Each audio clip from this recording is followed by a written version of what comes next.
Hello and welcome to a new episode of UKVersus. Why is this being? It's been very weird. There we go.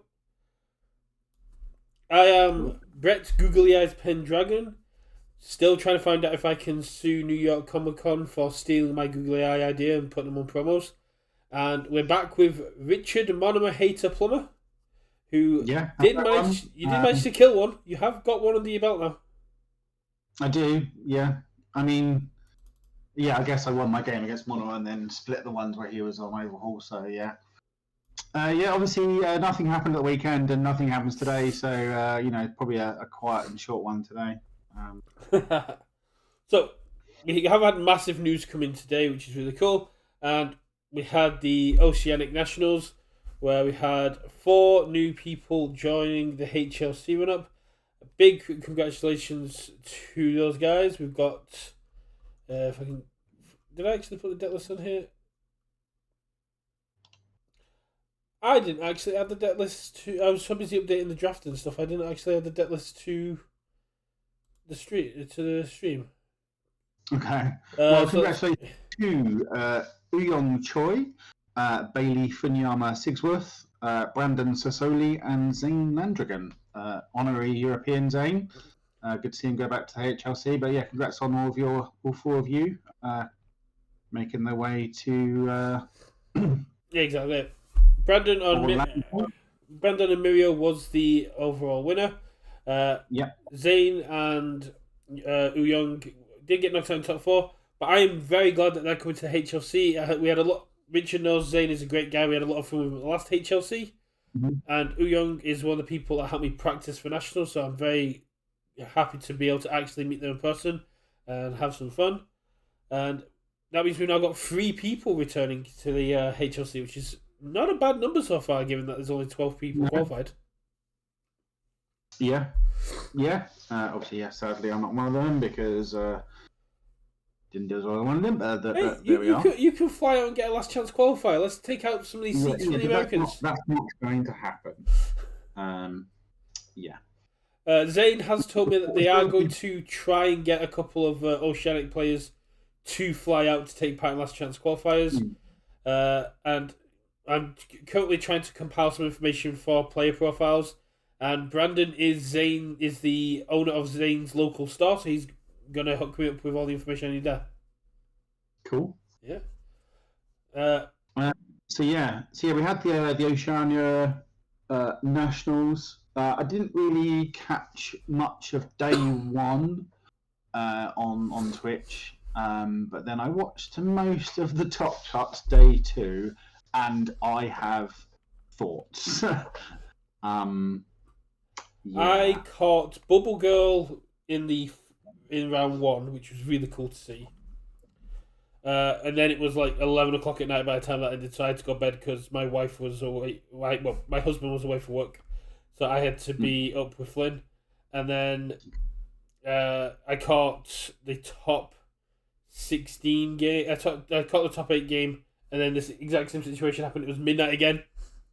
So I was like, I'll go to bed, and then I woke up to everything that was going on. I was like, cool, I'll try and check it out, and I've just been so busy not being able to check it back out. But the top 8 game I did see was really, really cool.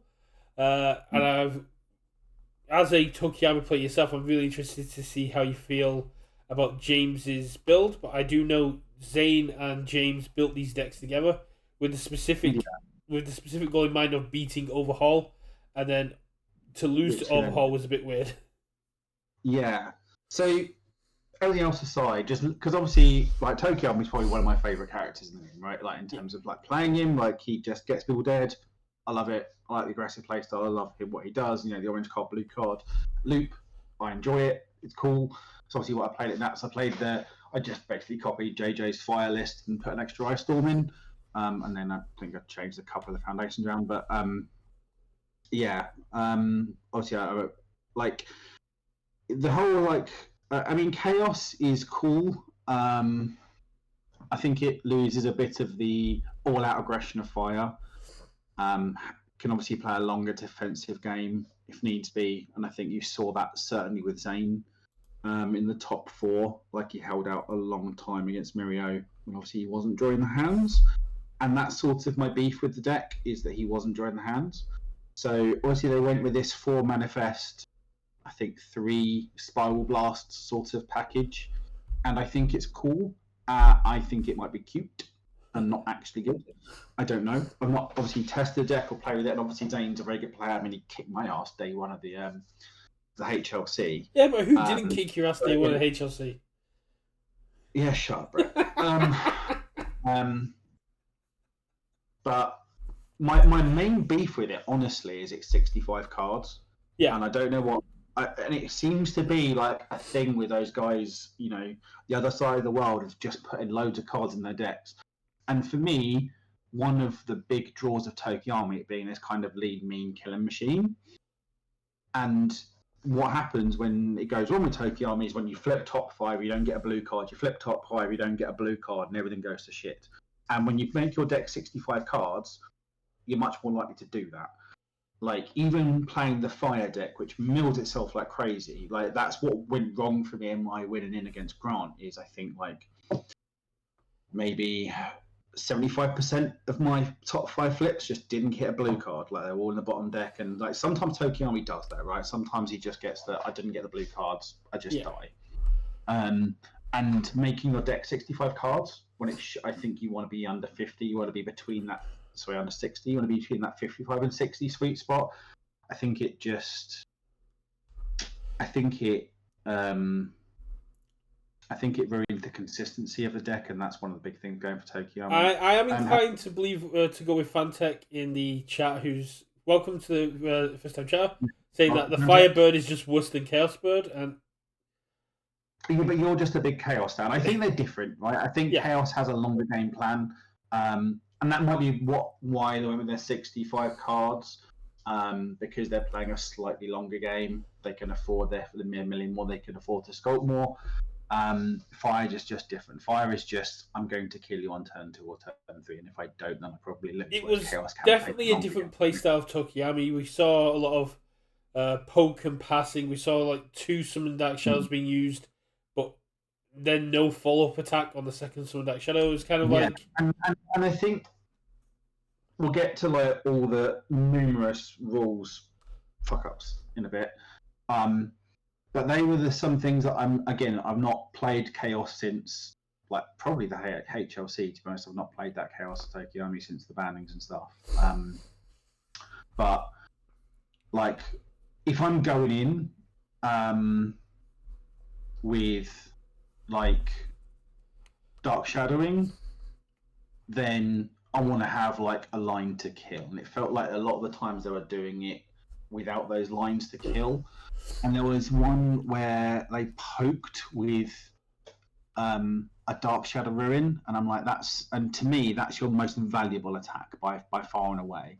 And that's not a card I ever want to poke with. Like, I even never really want to break a one with them and block with it. Sometimes, obviously, you need to, and that's fine. But I never like even blocking with a Ruin.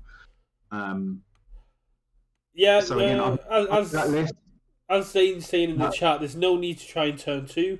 And that is... No, you don't. Yeah, you don't need to turn 2 with Tokiyami. Fine. I think if you're going in and doing your orange card, blue card thing, that's when you're trying to kill, right? And sometimes you go in and you kind of fizzle and you bad check and stuff, and that's fine. But, like, I would never do that, go and, half-arse it.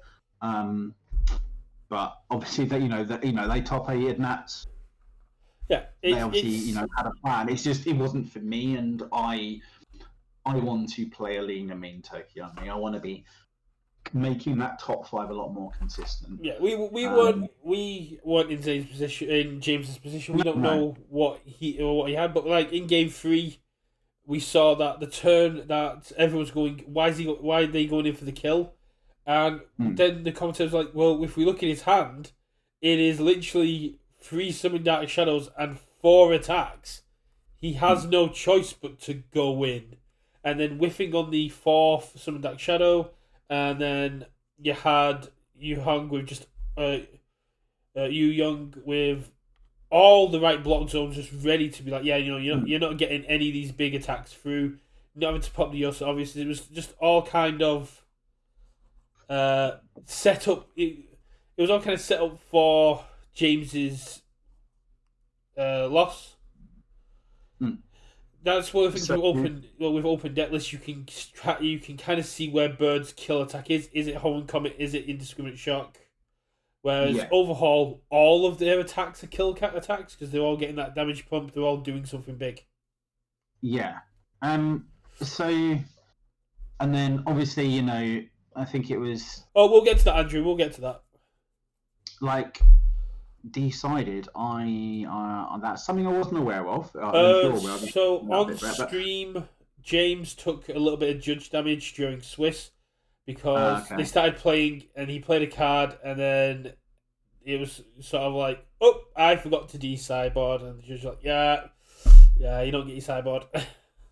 Yeah. Yeah. Well, you know, I think Mr. Proberg did that day one of HLC, didn't he? So everyone forgets to decide. That's not a big deal. But yeah, so the top 8 match, that was Overhaul versus Tokiyami. Yeah. Jesus Christ, they played so slowly. It like, I get it's untimed rounds. I get there's pressure on. I get that it's a big deal. There's a lot going on that match. But like, honestly, the table judge should have been calling both players for slow play. Like, it was just in fairness to Young, although he is a hourly contender in second place and now a top 4 Nats, they have only been playing this game for like 2.5 months. That I get that, and I get the high pressure situation, right? But even in untimed rounds, you have a responsibility as a player to maintain a reasonable like pace of play. That top 8 match was not a reasonable pace of play by any stretch.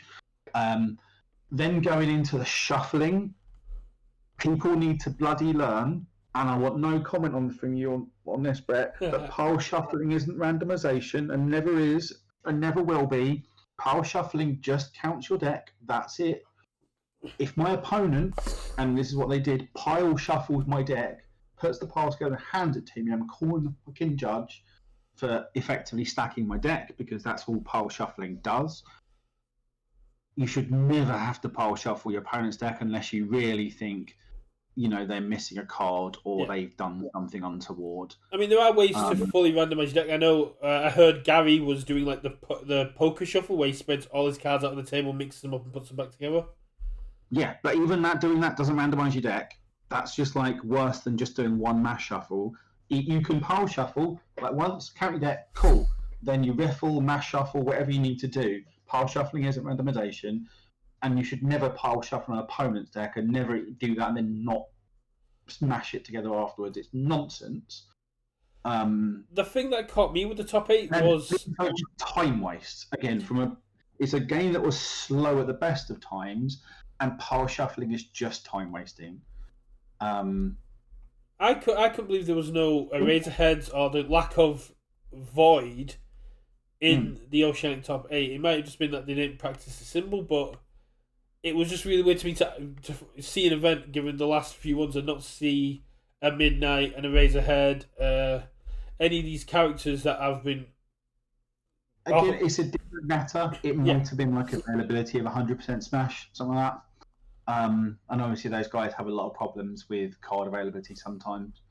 So then the top 4 was Mirio versus Bird. I don't know how Mirio won.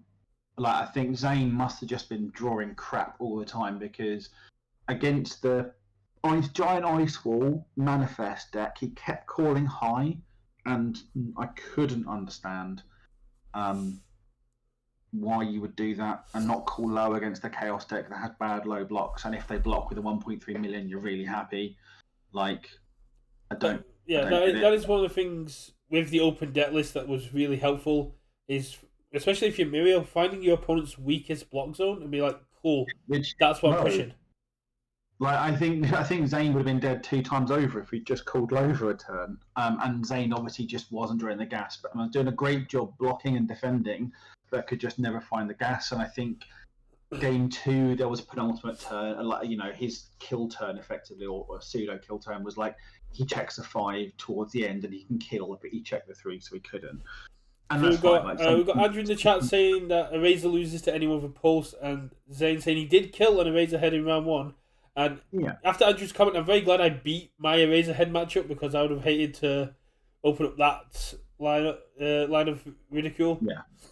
But yeah, like I can only assume Zane was just not drawing the gas and was just drawing grey, because like he just kept calling high, and just and then the finals, Jesus Jones. Again, I know it's pressure. I know it's the finals, national champion, big time thing. But like honestly, both those players could have easily been DQ'd for the amount of bloody game rules infractions that went on. So the ones I've heard, the ones I've heard is cost on Capture Lever duels not being paid. So Mirio peeking after Brand Assault doesn't connect. And I think these are the most of the Mirio player, like building a foundation into his card pool to get around a breaker, only to then not build it down at the end of turn.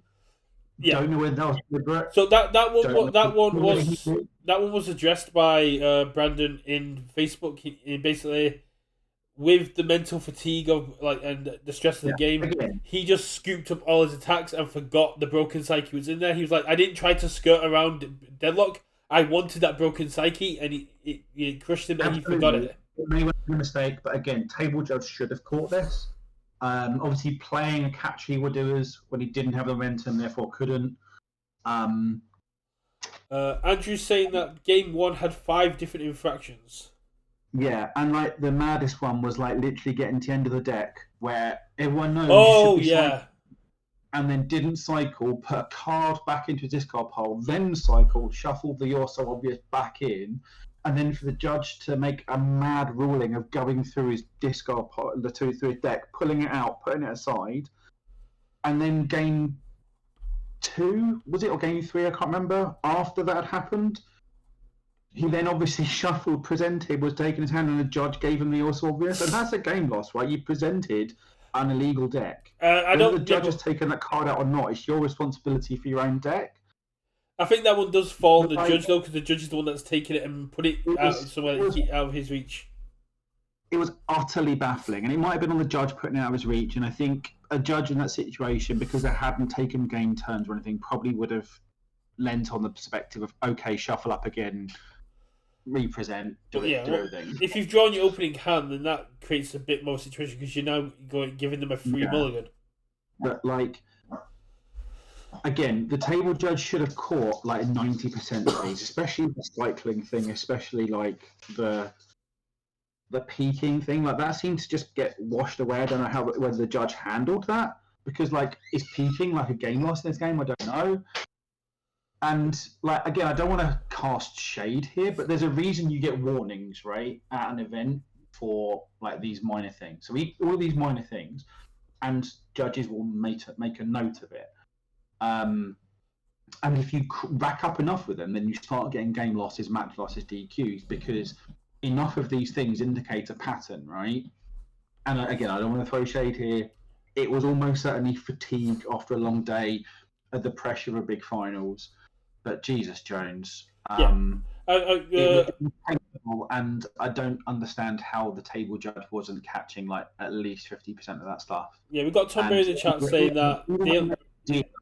I don't know why they dealt with it the way they would. Regardless of mental fatigue, this shouldn't be happening. And if there was 5 infractions game 1, if I was the judge, I would have literally said to both of them, "Go take 5 minutes, have a drink, calm down, come back, and we'll do game 2. Get your head in the game," because that would the approach to say, look, you're getting loads of shit wrong here. I'm not saying it's deliberate, but yeah, take that 5 minutes, send to yourself, because this is not a correct level of play for a finals of a national tournament in terms of like the amount of rules infractions there were. Exactly, you can understand the pressure, you can understand the mental fatigue of the game, but all the time, like obviously looking back to like my feature match when I was playing Giro Storm, right? I played. I used the stupid Amajiki Foundation that gives you +1 to a check when something gets blocked, right? And I Self-doubt. I thought it was +1 to the next attack, but actually no, it's just +1 to your next check, and I manifested and used that, and then we fixed it. So everyone makes mistakes, right? Yeah. Andrew, I've called all those out. Yeah. The capture is not the building, the foundation, Mirio peaking, and the Toru not cycling. All of those are like, again, I don't know the levels in terms of like what's a game loss, what's a warning, all this sort of stuff. But honestly, like all of that happening in one game is just insane. And at that point, I realised it was nearly 4 a.m. in the morning. I went to bed, so I didn't really catch the rest of it. And obviously Mirio won, so congratulations.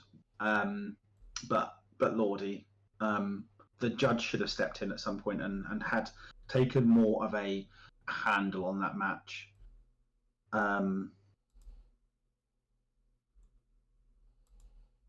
Yeah, it was mad and tilting. I'm just going to lighten the mood by putting our head judge dancing emote into there, because we've got the new Murray dancing emote. But oh yeah, we've got the Murray dancing emote. We've got the new emotes of Murray dancing and Dabby Florida. But yeah, again, like I'm not trying to like. No. We don't mean to insult any of the people playing. Yeah, it's just I know it's high pressure and everyone makes mistakes, and like yes, it's on the players to not do those things, right? But there is a difference been on between the judge to get a handle, take control of that game with everything that was happening. There's a difference in mistake of like me getting knocked out in top 8 because I went into deadlock by 1, and not remembering to cycle for 5 minutes. Yeah, again, like how, like obviously forgetting to cycle, that probably that there's probably not really a benefit to doing that. So like that's probably just innocent. But it's like things like honestly with Valiant School, most people just forget to peek even when they hit, right? Yeah. So peeking when you haven't hit sort of raises red flags to me, especially with the amount of other mistakes that happen. And hopefully that's all just fuck ups because of the pressure and the fatigue and everything. But it's just like it doesn't paint a good picture, right? With the amount of mistakes that happen, it does not paint a good picture. I don't want to come off as a bit of an asshole. I don't want to sound standoffish. Exactly. But these are mistakes that will get you punished at the HLC. Yeah, and Andrew's saying it makes you wonder how much this happened during Swiss Top 8, and that is exactly it. Like it raises like a grey cloud over your results, right? Yeah, you always get that little asterisk. You have the warning system, so judges can track it. Oh, you've got X warnings. Well, this is now a pattern. This is no longer you fucking up. This is clearly a pattern of actually you're trying to edge stuff. You're trying to get away with stuff. Yeah, I know during our nationals, Murray was very on top of tracking warnings. I think there was like 1 or 2 players that were skirting the line of a DQ, so they were keeping on top of it. But it's something that comes to your judging team, but it does put a whole asterisk on all your games if you can make that many mistakes in the finals. What else happened throughout the rest of the day? Like I want to believe that it was just fatigue and errors, right? Yeah, I do as well. But the problem is that it just, the fact it happened makes you ask the questions, and I would rather not have to ask those questions, which is why I'd rather the judge stepped in and took a handle of it, which they didn't. Especially when it comes to uncommon things, like you said, forgetting to look at the top card of your deck with once you've hit with a Valiant makes more sense than always looking at the top of your deck, regardless of what happens with Valiant. Because I can't imagine a player who's that used to checking the top of their deck with Valiant that it just becomes second nature. Yeah, and it's things like the foundation thing. It's like, sure, it makes reasonable that he just scooped his cards up, put them in the bin. That makes perfect sense to me. Totally reasonable. But also, that would have meant he didn't have the 8 foundations for Toru to get the +3. So there's a good reason why he wouldn't want to do that. So it's like, okay, was it deliberate? Was it not? Hopefully, it wasn't. But at the same But time, it was a broken psyche, which seems more helpful being down than it does being scooped up and discard. Plus one to bot mod, where you can reduce the damage you're going to take down to a 2. And with Tori, that doesn't really boost damage. Yes, but I don't even have momentum, right? Because he tried to cap freewooders and that failed. Oh. So, yeah. It just raises questions that I rather didn't exist. That's fair. If it was just one of these things, you wouldn't be having this conversation, right? Oh, they made a misplay, they fucked up, made a mistake, carry on. It was just the amount of them that was baffling to me. Like we don't want to seem mean. We're not saying that all Oceanic players do this, and we understand that there is going to be level fatigue and stuff. It just seems like there was a lot of concentrated mistakes in one game, and it is not that hard to go. If it's happened here, it could have happened before, but we're not saying it has. It's just on kind of on there. It's like we love the guys in Oceania. You're great to hang around with, and I know personally Zane is a hell of a player. So do you. But it does raise a lot of questions as to what else went on during that Nationals. Yeah. And like I said, I just wish it didn't. And I wish the judge had just taken a child and say, look, you're making a whole bunch of mistakes here. Take 5 minutes, get a drink, have a wee, whatever. Come back. Let's clean the play up, please, boys. Carry on. Yeah, that would be the perfect thing to do. And during my Top Cut games 2 weeks ago, both Kyle and Reese both went, if I need to take a break to like calm myself down and have a vape, is that fine? And the judge went, as long as your opponent's okay with it, that's fine. Yeah, go for it. I want you to just go there. Yeah, as Andrew says, for legal reasons, this is a joke. Yeah. Although I don't think we've ever played Andrew, so remains to be seen. Yeah, I don't think I think I was lucky enough to avoid Andrew during the HLC as well. Yeah. Probably won't get that lucky this time. But because I was during 11 hours got cuts. But OT is only 7 hours top 8. It just seems so suppressed. Yeah, again, it was just a mad situation. We're all the same person though. Well, obviously not. Only one of us is a B-rate Drew McIntyre impersonator. So the one thing that we had, Tom Berry, that the Oceanic players didn't seem to have is we had Void players. And the Void players went for like 3 hours. So after my top 8 game, I had a good 2 hours sort of like break while I waited for Mirio versus Eraserhead to finish. Yeah. But yeah, it was cool. Like obviously it was a cool top 8. Obviously Mirio taking this one down. I think we all expected to maybe see like a Toru do something at some point, or at least certainly Tam did by his draft. There is one thing we haven't covered about the top 8, which has never happened before. Oh, Coda. Koji Koda coming in the top 8, not even the bottom of the top 8, coming in on 4th. No, I think that was again the other thing we said during the draft is the Oceania guys are going to come up with some crazy brew and it's going to top 8 and it'll be amazing. And obviously, my boy Coda coming through. This is the second. I've been particularly high on Coda, so obviously I knew what I was doing. All Might 7 and Koji Koda coming in, which were completely unpicked by pretty much anyone in the draft or the community draft. Both on Chaos underdogs. Yeah. They're pulling off they're doing what I can't. Actually have success with the Chaos. Yeah, you're just doing really well in Chaos. I've not played Chaos since May, and it's like they're giving me FOMO. Yeah. Yeah, I think I'm gonna build some sort of Chaos thing. Probably Dabby one actually. Well, you've only got a year and a half until he rotates out. Yeah. So should we just quickly cover the draft and then we'll go on to the big news of the day? Well, before that, I've got more up on the screen. We've got the New York Comic Con promos that got spoiled by Crunchyroll last Thursday.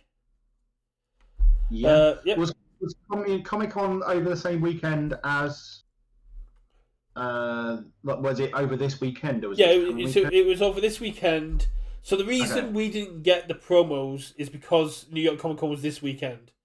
Yeah. And then, so people went there on the Thursday, they got to see them, but they weren't really supposed to. And then the OVA was being shown on the Friday, which means that the Oceanic players got their promos on the Saturday. Zane was very nice to let me know that they got one each, which means we're probably going to get one each. So we get a single one of them each. We get one of the 9 that are available. But yeah, they're textless on the back, and they've got the text on the front. So what I believe some of the players have been using is when their characters get sealed by Eraserhead and stuff, they've just been flipping them, which is kind of cool. Yeah, but I mean, they use like Momo 2 or Tokyo Army 2. I mean, they got Bakugo 3, which is cool, and they got Deku 4. Yeah, I didn't think there was quite so many of them coming out, but obviously, yeah, there's 9 of them. Yeah, it's slightly disappointing we don't get one of each, but I guess with 9 of them, that makes sense. And I suppose it means that in theory, each individual one is probably a little bit more valuable because they're not as there's not as many of them. So, yeah, I guess Sean will send us out, and we'll see when we get ours. Yeah, hopefully we'll get these sorted out soon. I'm looking to get this up, but yes, I'm just a bit annoyed that they took my googly eye idea. Didn't even ask me. Yeah. But I'm really looking forward to seeing this OVA, seeing how their card game plays out. But as Tom Bay pointed out, I don't think there was any reprints of Set 1 characters because it was Todoroki 3, Momo 2. Is that Todoroki 3? It's Todoroki 3, yeah. Okay, I wasn't sure if it was 1 or 3. Chaos Order Water 3. He's a 3 deck, of course. He's a 3. Yeah. But yeah, it's hard to see what the numbers are, but if you look at the symbols down the bottom, which the white border actually makes the symbols a lot easier to see. Mm-hmm. But yeah, it's Todoroki 3, Minata 2. I can't remember what the other ones are. There's Bakugo 3. They're all pretty cool. Mm-hmm. But yeah, let's touch on the drafts while we got here. So we got the Nationals draft. Yeah, finally on the board. Adam walks away with no points this week. Let's Talk UVS jumped up with 8 points. Team Log Frog Crog Dog, or however assortment of those words, got 5 points. Andrew Holder, unfortunately, didn't take any points but he's still in double digits due to the EU. Yeah. Tim Keefe still not on the board, but we don't know. US Nationals around the corner. Then we have. Jacob. What? Jacob, yeah, we got. Jacob, not getting any points this round. Yourself, finally on the board with 7 points. Yeah, so I was rooting for Zane to get me the win and max points, but I'll take a 7. Tamarin Cardwell jumping up by 14 points with some very good picks here with Toru 2 paying dividends, and Keenan coming in with 6 points, which now means we've got Keenan on. We've got Tim on 0. We've got Adam on 7. You on 7. Charles, Jacob on 9. Charles on 12. Dave and Andrew tied for second on 13, and then Tam currently in first place at 14 points. Yeah. Moving over to the community draft. First round. I can't remember. Oh, it was Mimic. Okay, yeah, because we had obviously a Mimic and Toru. Toru in the tops. David took the 8 for Mirio. Charles took the 5 for Overhaul. I got the 7 for Tokyoami, and then Keenan for. Keenan got Recover Girl. Yeah. Keenan took Recover Girl, and then in the community draft, which remember the people in the community draft do not get additional points for the first time their characters are placed, so these points are quite cool. We have Robbie Gregg maintaining their lead, gaining 5 points for Overhaul. Then we've got Crossfit coming in at 17 points, Dark Shade on 17, Blaine Taylor on 16, Nivram on 16, Omar on 16, Electrocar on 15, Cobra on 13, Miriam Man on 13, TJB Woody on 11, Claxo 11, Definitely a Bot on 11, Scott Berry on 11, The True Nathan on 11, and Zach Pizzett on 11, and then a few people trailing behind. But it's got a lot closer thanks to Oceanic. But Robbie Gregg's still out in the lead thanks to this little bit of a push. Yeah. Got a more detailed video coming out, I think, Friday, going over this. It's only a quick one up there. And as it says, we'll see Zane in Florida, and we'll most likely see Andrew Holder in Florida as well, because the man cannot be stopped on overhaul. Well, I think even if he doesn't make it, he'll travel down, right? Because I think it's not far from him geographically. So, and there's last chance qualifiers. And I think he's got a shoey booked with at least one of the Aussie guys. So, I want to bring over a few EU and a few Oceanic players and just start claiming these last chance qualifier seats. I want to take all 4 or however many, depending on if people can actually make it. I think Brandon was saying he was planning on going out, even though he didn't qualify, just missed out on top cuts. But I think he was saying he was planning on going out either way. So I have Googled the venue for the HLC. It's 10 minutes away from Disney World. So we can't just go to Disney World for a little bit. But yes, the big news is, as of next year, with the release of Yu Hakusho, there is a huge shake-up to the UKVersus formats coming. Yeah, I think we all expected this to happen. Obviously, with the change to the frames, the change to the branding. Obviously, we're then bringing out like the Challenger series, and then they're announcing Yu Hakusho. I think everyone expected they needed to do something with the format. No one really knew what they were going to do or when they were going to announce it. And every time there was Yu Hakusho news, people, especially myself, the first thing we were asking was, how is this going to impact competitive? Because MHA is a big part of the game, but you can't have one set by itself and then have these 6 sets by themselves, and then also go, here's a competitive format. So it's muddied up the water a little bit, but this has made it a bit more clear for us.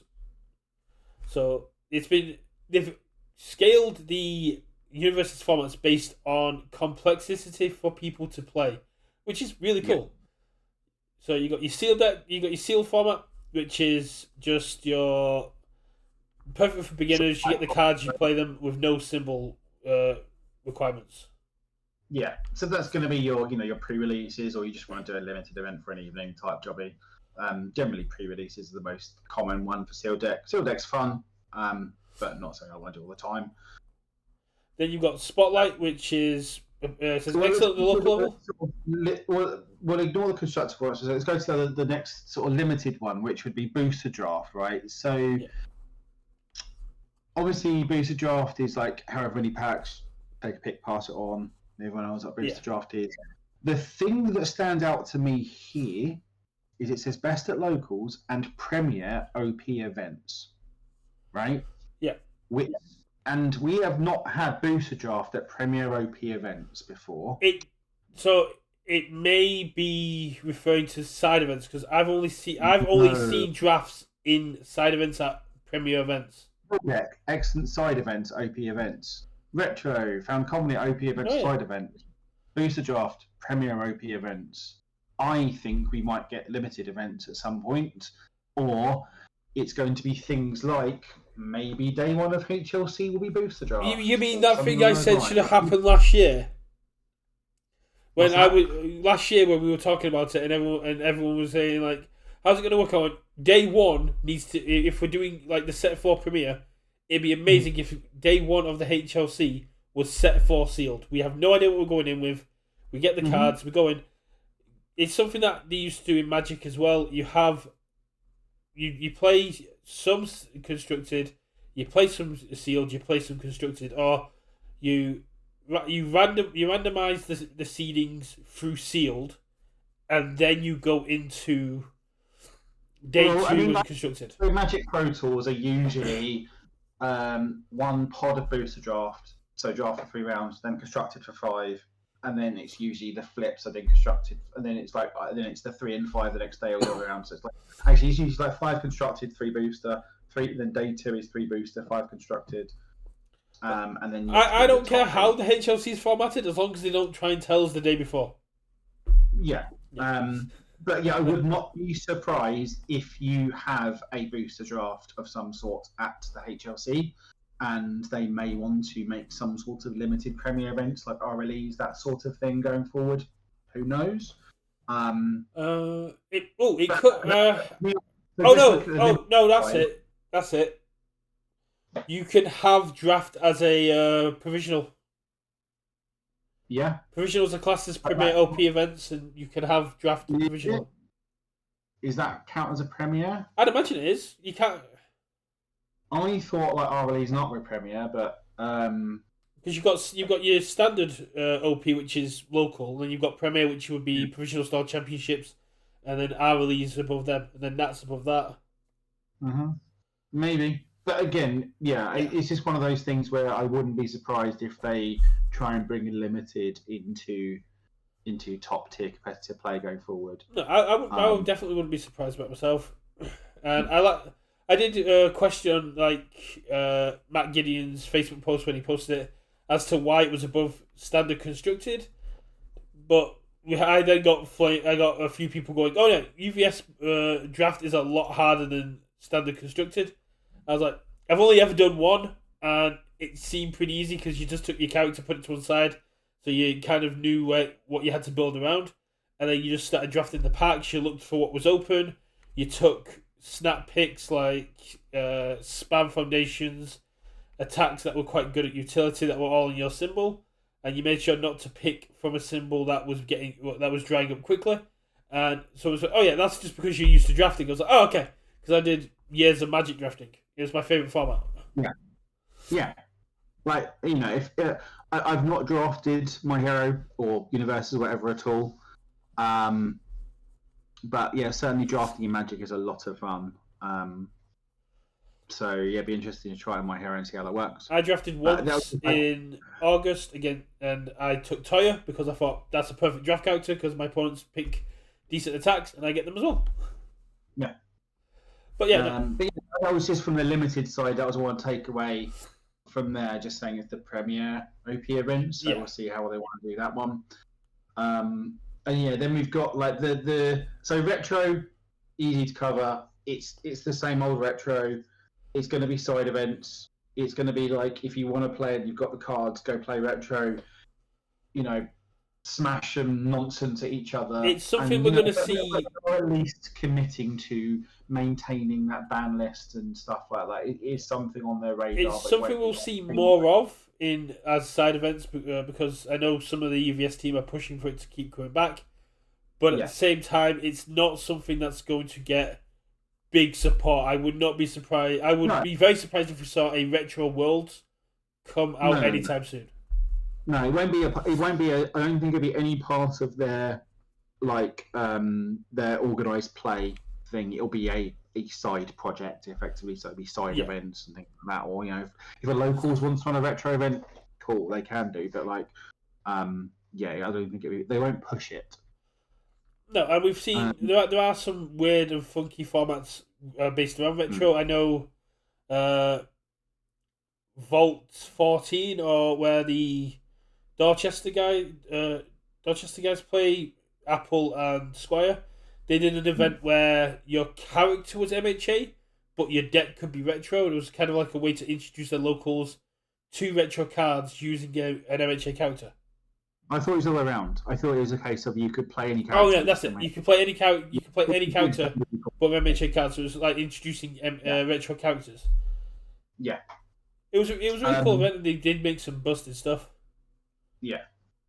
So obviously the main change here, right, is those other two, the Spotlight and Standard. Yeah, old Standard is dead, but let's start off with Spotlight. Yeah, so Spotlight is effectively MHA block. Yeah, so it's a block format, as in we take an IP and it has a Spotlight format, and what is legal in that format is anything within that IP's universe. Yeah, so for example, My Hero would be sets 1 to 6, and it never rotates. It just has only My Hero cards, My Hero cards only, nothing else, never rotates. Like Yu Hakusho Spotlight will be only all the Yu Hakusho cards and nothing else. Same with things like Street Fighter, Cowboy Bebop, Trigun. Again, so how they determine when they, certainly when there's like crossovers, where they appear in both spotlights, I don't know, that sort of thing. But the idea is they are non-rotational formats for an IP. So that is what most people are playing at the moment. Effectively, is My Hero Spotlight. Now, the big question that I'm trying to get answered is: will Spotlight receive competitive support? Because MHA brought a lot of players in, and as good as Yu Yu Hakusho is, it is not MHA. And if there isn't competitive support for MHA, we might see a decline in the player base, which is that's the question everyone wants to know, right? And so we'll go into standard. I think is becoming we're at the moment forefront of everything is My Hero block, right? It's the Hero League Championship. It's like everything is branded My Hero in terms of the competitive play. And so going forward, obviously we're bringing in these new IPs, so like the Challenger decks, like the Cowboy Bebop and Trigun. We're bringing in Yu Yu Hakusho. So standard before was the last 10 sets, and it was just like one set in, one set out, one set in, one set out. And it makes sense, and I think this again, something everyone expected was they were going to redo standard to effectively cut off all the nonsense. So reversals, multiple, gauge, all the pre-MHA rule set, right? And have a unified rule set for standard and like the new block formats.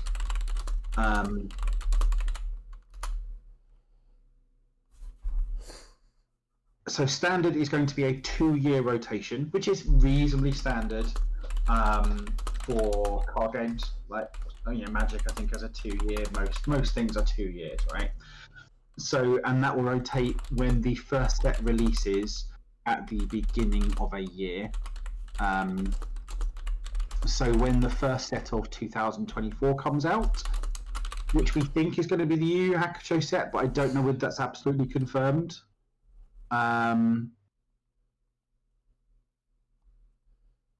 Set 1 of My Hero, because that was in 2020, or 2021, will rotate out of standard. So it's just that 2 years, and then that'll go on. And then in 2025, when the first set of that comes out, everything in 2023 will get rotated out. And I believe that the standard format is going to be the focus of competitive play going forward, of having that 2-year rotational format where it's everything on a calendar basis. So that will include things like any challenger decks, I believe, and will be a multi-IP format. Give me 1 second. So, it's obviously not for everyone's taste, right? Not everyone likes that multi-IP thing. Not everyone really digs it. People just want to play My Hero stuff, right? And a lot of people want to do that. So I think, as Brett was saying earlier, we want to, there was a talk of both of this constructed, Spotlight format and standard will be supported going forward in the competitive landscape. And we're just sort of waiting really for the next announcement, which, to my understanding, is soon. How that will fit in, because as long as there's enough to get your teeth into from a competitive standpoint for the spotlight format, it gives them more of a gentler lead in to playing standard. If I can still play this stuff and I can still keep playing with it, but actually maybe I'll dip my feet and it's kind of you move over to this kind of more a gradual lead off from MHA block being the thing to it being a side thing to to it sort of being the only thing really. But yeah, we're just waiting on the confirmation of that from UKVersus Games. That's one of the things that were immediately we started asking as HLC invitees was, well, when's the Yu Hakusho coming out? And we were just told, oh, just proceed as normal for now. So that doesn't help. If Yu Hakusho comes out in January, they said spring, so it's most likely not going to affect the HLC. But it's one of those things that if set one's not going to be HLC legal, we need to know, because I've already been told people are working on their decks now. I'm waiting for the remaining few cards to get spoiled for the next set before I start going ham on my deck. So, but and obviously you don't know the format of it, right? It could just be an entirely limited HLC. Unlikely, but could be. You could be playing sealed deck set 6 or 2 days. So the rule set of standard, I believe, will follow MHA format. So, for example, it will be 50 cards, all those old keywords you don't care about anymore in standard, but that's going to be the focus. It's just a case of trying to understand how that fits into a competitive landscape, as to how that works. And I think a lot of people are waiting on that to sort of either, throw everything out the pram or be like, okay, maybe this is okay actually. So I'm just working on something in the background, which is going to be quite fun. But we're told that we go. So I think it was something that was always going to happen. Rotation's a thing. Oh, and I apologise to Richard. I should let him know. Oh, there we go. So. We have changed voice chat. Yep, we're changed voice chat because we're bringing in the Oceanic guys. Oh, okay. They want to say their piece as they're driving back, so it may not be the clearest of images, but I got a message from Zane which I had to go grab my phone because I can't change Discord. Okay. But yeah, we're saying that, so we're gonna bring in the Oceanic guys, and they're gonna say their piece. We said ours. It's only fair that they get to say theirs. I think that's... Absolutely, yeah. Hello, Zane. Are you there, buddy?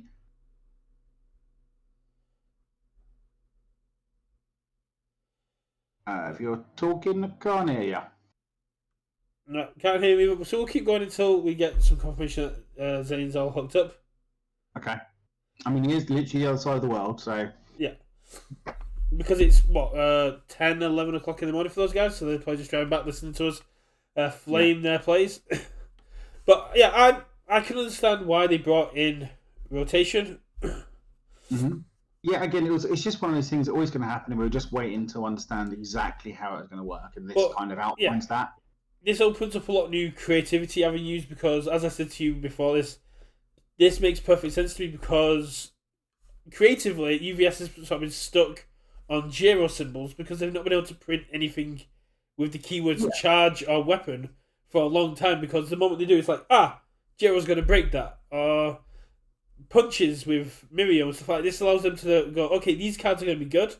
Let's wait a couple of sets, wait for the cards that can break them to rotate out and bring these cards in. Yeah. Hello, Zane. I think you're there now, buddy. Yep, looks like technical difficulties are sorted. Hey, hello. Welcome to UKVersus. Hello, Zane and the team. Hello. I've got Brandon and James here as well. Well, big congratulations to both you, James and Brandon. Thank you. Cool. I believe you probably had comments about the stuff I was saying. I'm guessing that's what that is. Yeah. Some choice words. Firstly, bird. Chaos Bird is the way. Chaos Bird is the way. You heard it here first, and many times. I do enjoy it. I liked the fire build of just killing people. That's what I want to do in this game. So, but I get it. Obviously, I played a lot of Chaos last year when it was busted. So, I did message. I did message Zane on the Sunday, be like, "Are yours and James's list intentionally the same? He was like, oh, is it just an accident? He's like, oh no, it's the same. Like, okay, cool. Because I was going over the deck list like, these are the exact same decks. Yeah, we tested. It was good into Overhaul. James unfortunately drew nothing but orange on turn 2, which is the opposite of our game plan. Yeah. Yeah. The whole reason for Chaos Bird was you beat Overhaul in deadlock. You build to 15, he builds to 15, your 15 are better than his. Yeah. Makes sense. Well, you did say to me if anyone's going to overcome your overhaul plan, it would be you, Young. Yeah. Yeah, I mean, and I guess sort of when you're in a position, because when he was poking with Ruin, like that suggests that he's got an awkward hand, right? The build just kind of does that a lot. You want a momentum to enable everything. If you poke with Ruin, you can still win without Ruin pretty reasonably. Okay. So how's Brandon feeling after the win? Well, I'll put him on. Hey boys, how are you? Hey Brandon, nice to meet Nice to hear from you. So how are you feeling after the win? Look, in all honesty, I almost wasn't even gonna go, so I can't actually believe that I won this. Well, congratulations. I think I watching the stream back in that finals game. I've definitely had some head shake moments where I've been like, "What was I doing?" Oof. Yeah. I, in all honesty, like I wish that you guys could hear our player audio because it does add a lot more context to what happened. Yeah. Like I know that there was some comments on me putting the broken psyche in the bin, and when I watched it on stream, I was like, "What? Why didn't you put that in your stage?" Mm-hmm. And I think I just scooped up all the attacks and just threw them in the bin. Yeah. I know that there was an issue with the peak, and that's probably the only one where I'm like, yeah, that was a real big dumb. Like, I don't know what I was thinking there.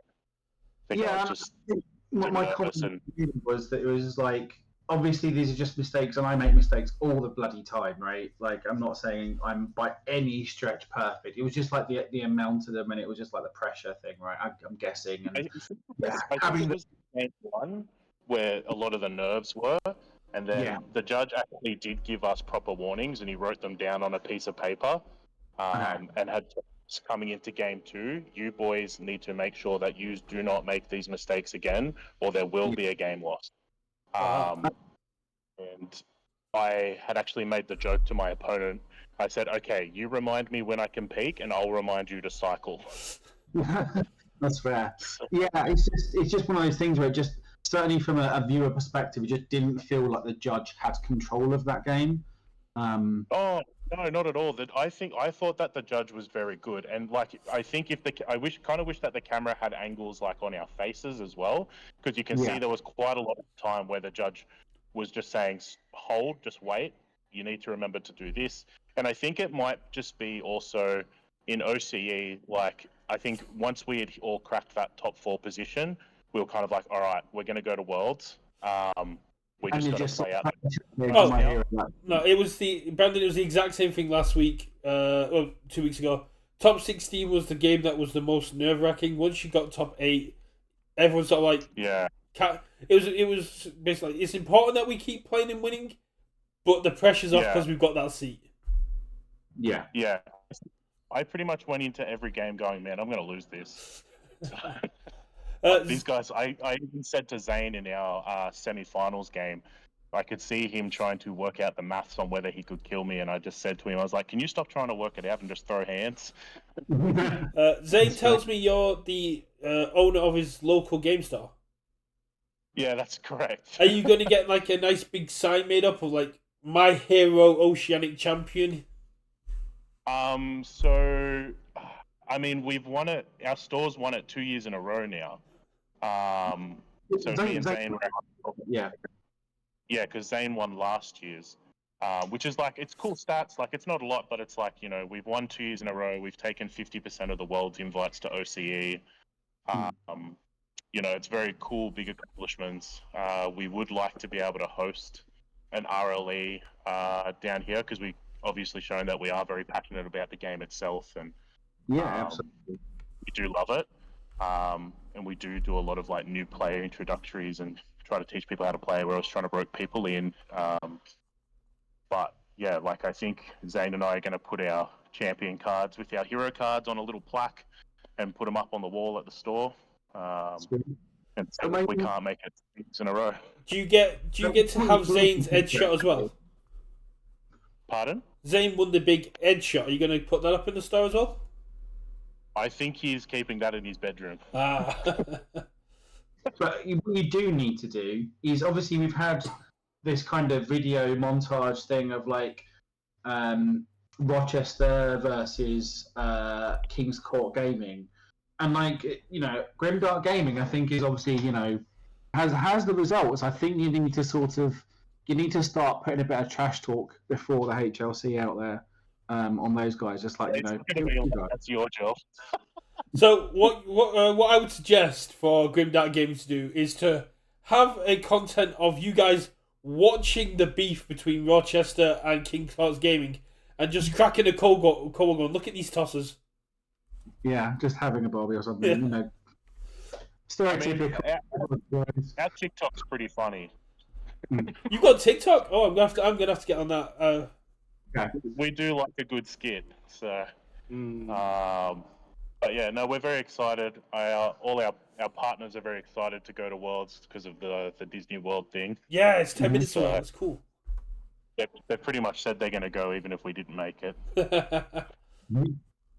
But yeah, look, I think we saw a lot of the comments about OCE players and stuff, and we kind of just wanted to sort of put a step in there and just say, look, that's not what it looks like. Like, yes, there were some mistakes, and like I'll own those mistakes too. But I remember going into that last game and just being like, coming from like a professional athlete background, being like, just if there's mistakes, just let the judge fix it. Like the judge will tell you what to do. Yeah, just be coached by the team and just let it happen. So it is one of the big things you get. You get EU and the Oceanic being told that American players could come over and take our seats. So like we have a completely different play style, and I've got massive respect for Oceanic play style because I usually play around 10 o'clock in the morning my time, which is about 10 o'clock night your time. So a lot of the people I play against are Oceania, Rogue Crimson, Addy. I play against Young, and they help me. They help me prep for nationals, and the way you guys play is so wild and so different to how EU and how Americans play that I felt more prepared going in there because I wasn't getting hit with all these off the cuff combos that I hadn't seen before. It was more regular play, so I was more relaxed going in against regular plays when I'm not immediately getting smacked out of nowhere by a Harden blitz for 24.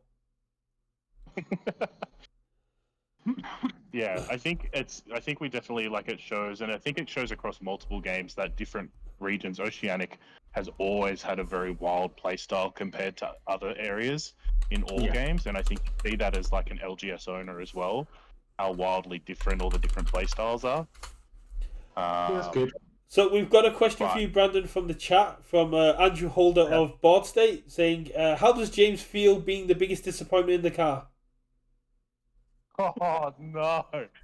I think he can answer that himself. Coming for you, Andrew. You can ask you that in person at Florida. He is going to come to LCQs. Oh, Andrew's going to be there regardless.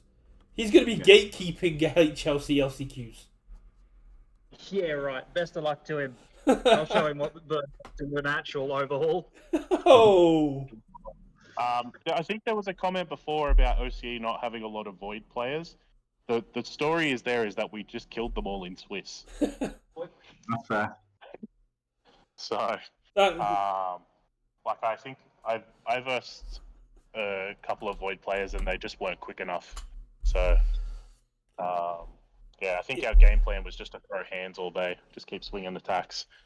That could be the big difference because our metas slowed down a bit. The American metas kind of slowed down a bit. Games weren't very long, but you guys were wrapping up and getting out for lunch quite quickly. Yeah, everyone except Overhaul. Yeah. And Yeah, I mean, of course the Tokiyamis. because that's what you just did with Overhaul. Yeah, and of course the Tokiyamis in the card against Overhaul because their plan was to outpace them in deadlock. Mm. Yeah. So, big question. Mirio hasn't seen as much play or hasn't topped as many events recently. Why did you go with Mirio?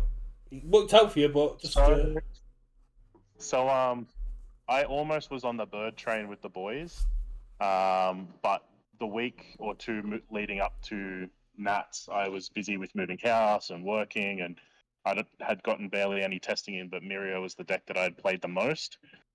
I tested a couple of games into Overhaul and was struggling to beat it. So I made some deck decisions and needed to make the deck thicker and have a little less consistency going up closer towards the 60 card mark. And just some things like setup strikes to make it faster, try and force him to commit those foundations. And then, yeah, we got here and I tried Bird on the retro day and just went, nah, this isn't for me. I'm just going to play Mirio and throw rock. And it worked out for you. You got all the way to the top. Yeah, I think the top, like I know that there were some comments on like how hard I committed to one block zone in each game. In the Swiss rounds, I swapped it up a lot more, but I think the advantage and disadvantage in the top 8, right, is that you have an open deck list, and that, like against Zane, I was just like, how many high blocks are you running? 17? Cool, there's 14 here. Surely I get through these eventually. And just keep punching through them. And if he had mid blocks to partial, then I knew he didn't have the high block, so let's just keep going. Well, that's what I was saying. It's a case of with open deck lists, you find the weakest block zone and you apply pressure to that weakest block zone. Yeah, pretty much. And then against like I can't think of what her name is, the Invisible Girl. Toru? Toru. Yeah, that's the one. Her lowest block mod was low, and then the average was like nearly 3 on the block mod. So I was just like, oh, well, I guess I just keep hitting there until we break through. Yeah. So that was my game plan. No, that's fair. I mean, that's sort of Mirio's game plan in a nutshell to an extent, right? Yeah. So it does make sense, and it clearly works for you. Yeah. Yeah, like I hope you guys didn't feel like I was sort of casting too much shade at you for all that stuff in the finals. Like, I'm just a grumpy old man at the best of times, and it sort of wasn't intended that way. I just kind of, I guess from a viewer standpoint, it felt like the judge didn't have control, and that sort of, I guess, to me was the most frustrating thing. But as you say, like having the audio would have made a lot more sense and a lot more. Honestly, I wish that you guys had all the audio for all the streams, because there's so much context that you guys miss out on. And some good shit talk. Yeah, some really good shit talk.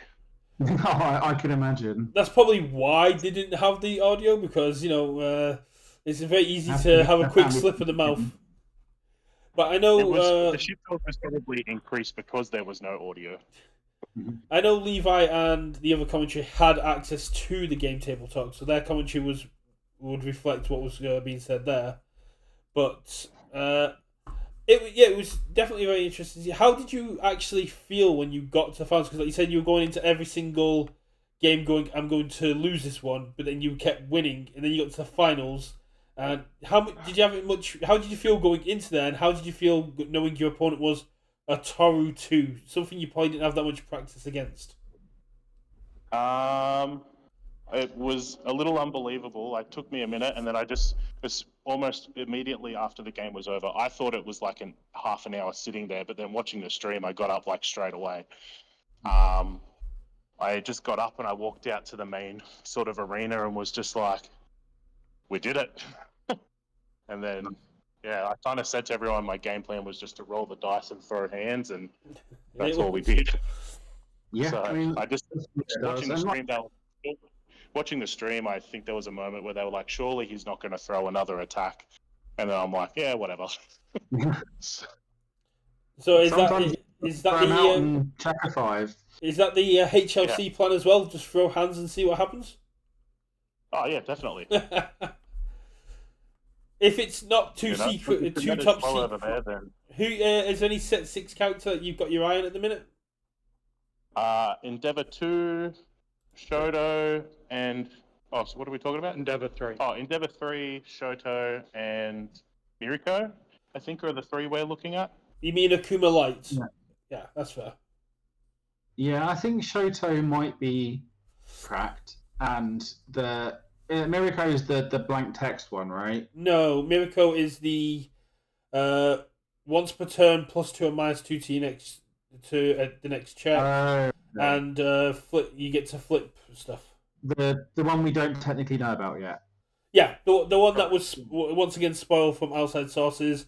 That is just Akuma Light. Yeah, the blank text lady. I can't remember what her name is. Ryuku, the dragon. Yeah, I call Yeah, I call her Tatsumi. you Because do that's her name. some not so things. But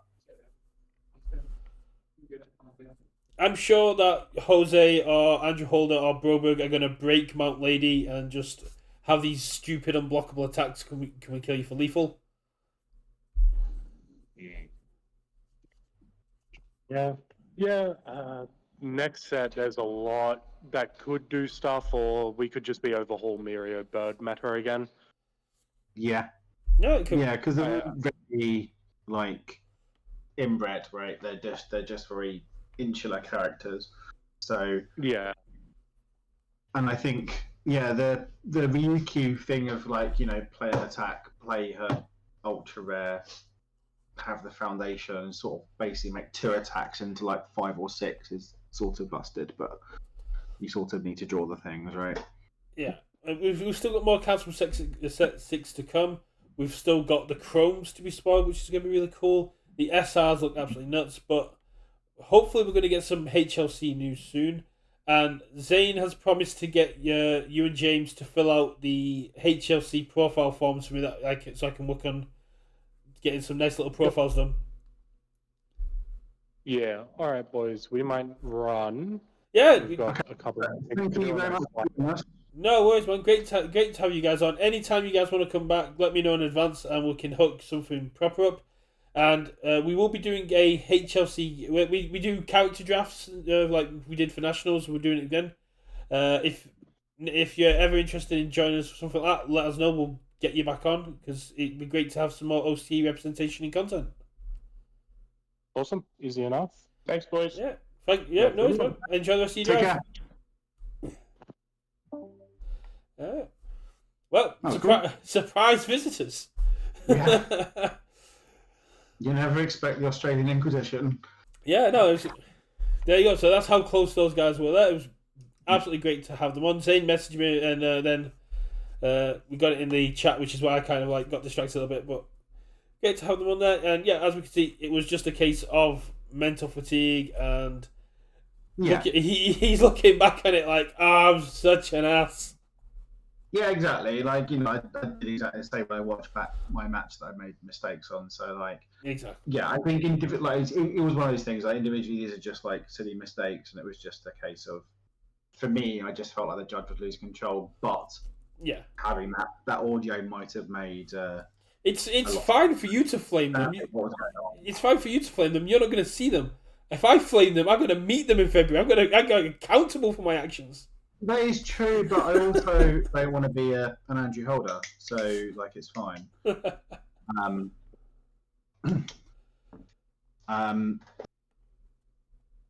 So yeah, where were we? Oh yeah, we're talking about the standard Yeah, we're format. talking about rotation, and I like rotation, and then flame them again in person. Exactly. The in person put down, the blue flaming. But yeah, so I like rotation. I like how they do it. I'm not a big fan of the yearly rotation setup. I think Yeah, I think in like when Lenovo was asking for questions, Lenovo was asking for questions. One of the big things is are we going to be guaranteed 3 sets a year, or are we going to have some years like last year where it was only 2 sets? And how's that going to really work? I think Hardeman and other people mentioned doing a 1 set in, 1 set out makes more sense because then you've always got a consistent number of sets in. Because we're starting off the year next year with what is it? 6 sets. Then we go up to 7 sets. Then we go up to 8 sets, and then we go back down to 6 sets. It's a bit weird. Whereas if we consistently say 9 sets, that makes a bit more sense. Yeah, I understand the reasoning, right? Because they're doing these kind of ancillary products like the Challenger decks. So it makes it less confusing as to, okay, right, we've just had a new booster set come out, which means the last one goes out, but does that mean the Challenger deck goes out, or is it something else? And it's just, but keeping it that cut off makes it straightforward. Yeah. So I understand it, even if it's slightly less fun, maybe. So, like, yeah, I think it all very much depends on the partner article to come at some point in terms of how this plays out into Premier Play. I am very much expecting at Star City Games Con that we'll get the first HLC news and we'll get the first Chrome reveals, because that'll be big news to get to maybe catch some of the eyes of the Magic players. Half the SRs at the UK, so EU, half the SRs at Oceania, which means we'll get the Chromes at the USA. That makes sense. Yeah, and then we've got, I think, 11 cards left to be spoiled, which is what we'll get at the last, say, Webcam Wednesday. But I'm interested for set 6. I mean, I'm definitely, after watching Yu Hakusho and getting up to this, my binging has plateaued with this Territory Psychic arc. It should have just ended with the Dark Tournament. This new arc is so weird, and I just keep thinking about Bleach Fullbring, and I'm like, oh, this is where this has come from. It's the worst part of Bleach, and it's the worst part of Yu Hakusho. None of that means anything to me. I have not watched any of it, so it's one of the things that people say, like MHA only plays and stuff like that.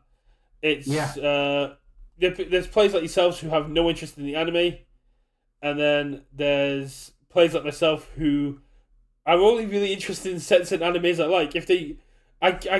I'm not interested in the Challenger decks, but I've never seen Trigun and Cowboy Bebop, and I have no interest in watching Cowboy Bebop because the fan base completely hated one of my favorite animes, and I've just never had the urge to watch it. Yeah. I like getting the cards and going, oh, how do these cards hold up to the lore? Like Andrew says, like when I look at Minato, when I look at Overhaul, it's like, how does this work with their quirk? And the biggest one for me is Toga. Toga's abilities are perfect for her personality. Nothing to do with her quirk, because they just have to make her monomer if they did that with her quirk. But her personality with like the doing damage and healing and stuff and going after blood, perfect lore. But her quirk is not there at all. The original starter box, right? And that was how they kind of kicked off. They were perfect. Like, you know, they're not, obviously Deku 1 isn't the strongest. No. Like, you know, you can't even win a regional. But oh boy, he tried.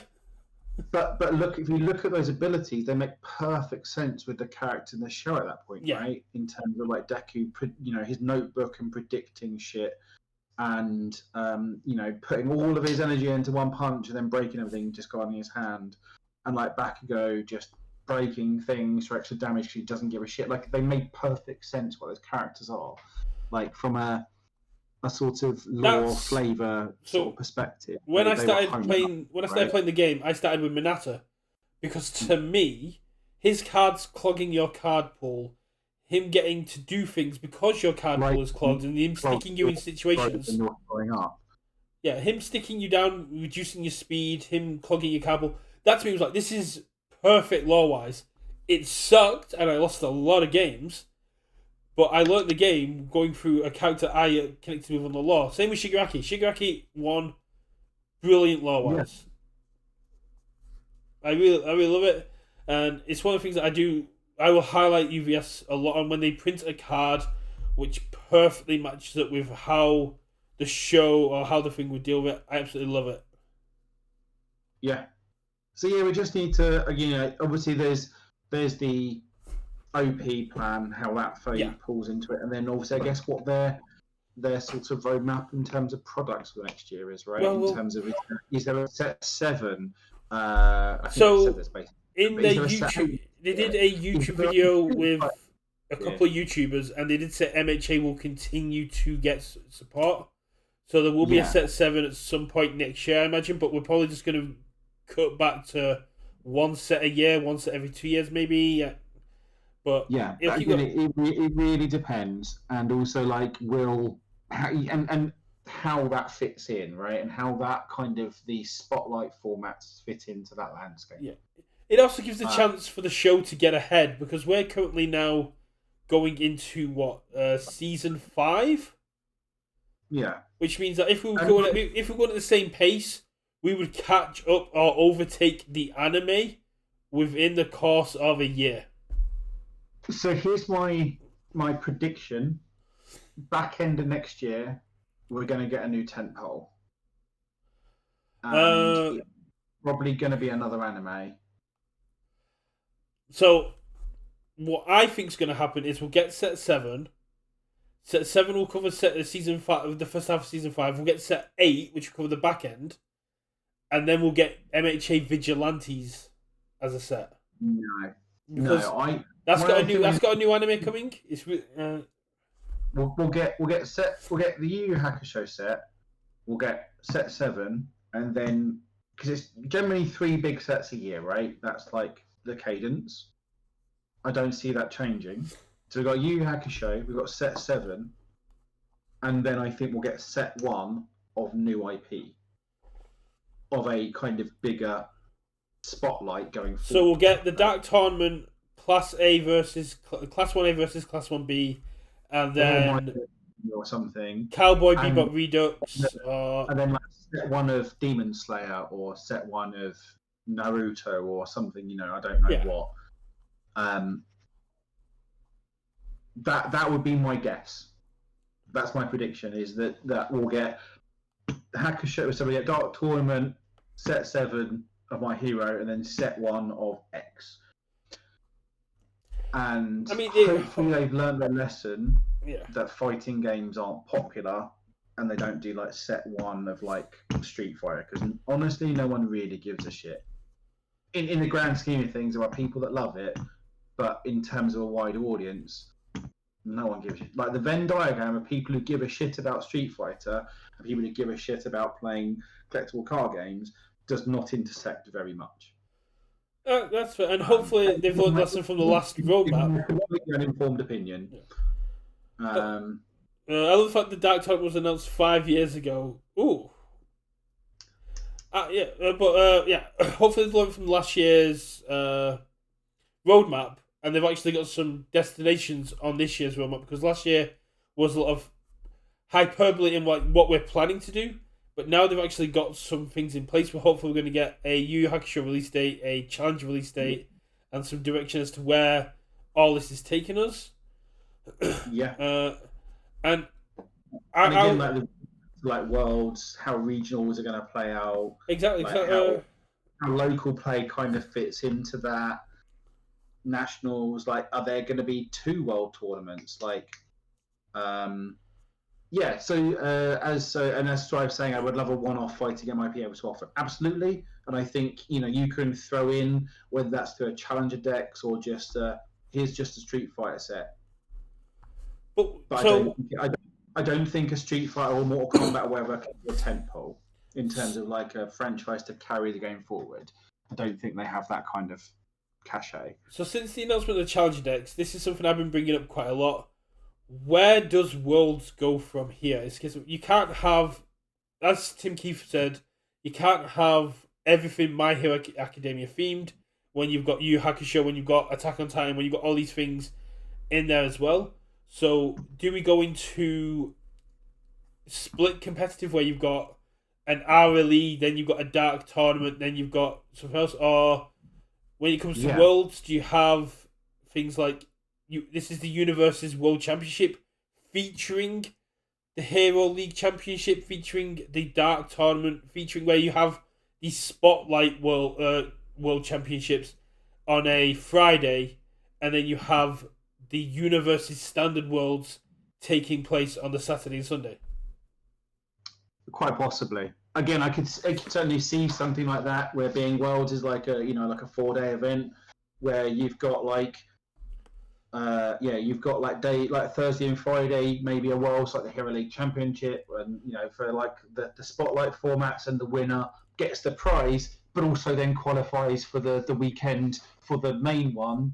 So how I understand the teams world used to happen is from what Hardiman told me over the last few weeks, is Team Worlds was 1-day event. And that's what I think Spotlight would be. I think Spotlight Worlds would be very small, and it would only be a fraction of the standard community, so you could do it over a single day. But the pricing would also have to reflect how small that event would be. Well, again, the 32 players, right? It wouldn't need to necessarily change the numbers. Like 32 players qualify for Spotlight Worlds. That is something. The top player that qualifies for Standard Worlds. That is also something that we haven't brought up here. That was mentioned in the article. Teams was mentioned, and if they bring back team events as a premier OP event, I think that's going to be really cool, and would also feed into these King Courts, Grimdark Gaming, DMS, Rochester, Unfun stuff, because friendly rivalries exist everywhere, and I think what King Courts Gaming is really fun. Is really fun. It's also very American, but it's very wrestling oriented, right? It's very like wrestling promo, which I think is amazing, and I think people should do more of. And like bring back the belts, everything. Because the theatre of wrestling and like the drama and like the silliness of it, it's just fun. I would pay good money to watch Andrew Holden register as a team of 3 and play all 3 games at once. I would, Andrew, if there's a team events at Worlds, I will happily register with you and then just sit there and let you control me like a puppeteer, telling me exactly what I need to do. I would absolutely pay to have that front row seat of you playing 3 games at once, like a triple Q event on MTG Online.